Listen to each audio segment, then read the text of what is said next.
Velamal Bodhi campus in 40 days NEET crash course. Call 7092501111.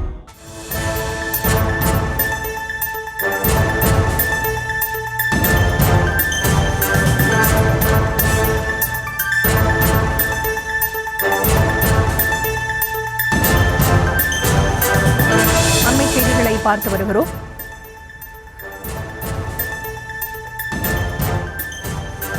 சதுப்பு நிலத்தை பாதுகாப்பது தொடர்பான வழக்கு உச்சநீதிமன்ற விசாரணையில் இருப்பதால் அறிவுரை வழங்கப்பட்டிருக்கிறது. அதிமுக நிர்வாகியும் அறப்போர் இயக்கமும் தாக்கல் செய்த வழக்குகளை தள்ளுபடி செய்து உத்தரவும் பிறப்பிக்கப்பட்டிருக்கிறது.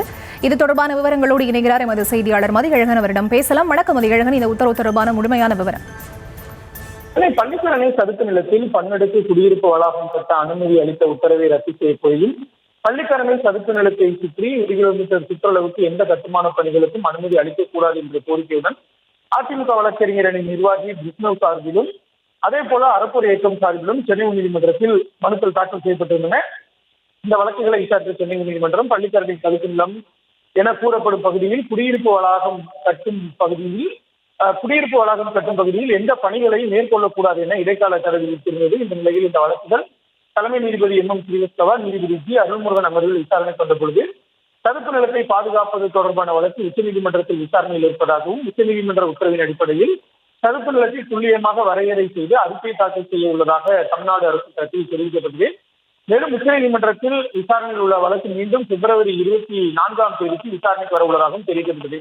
இதனையடுத்து சதுப்பு நிலத்தை பாதுகாப்பது தொடர்பான வழக்கு உச்சநீதிமன்றத்தில் விசாரணையில் உள்ள பொழுது உயர்நீதிமன்றத்தில் விசாரணை நடத்த முடியாது என்பதால் உச்சநீதிமன்றத்தை அணுகலாம் கூடிய நீதிபதிகள் அதிமுக நிர்வாகியும் அறப்போர் இயக்கமும் தாக்கல் செய்த வழக்குகளை தள்ளுபடி செய்து உத்தரவிட்டனர்.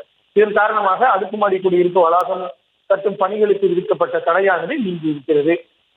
Velamal Bodhi campus in 40 days NEET crash course. Call 7092501111.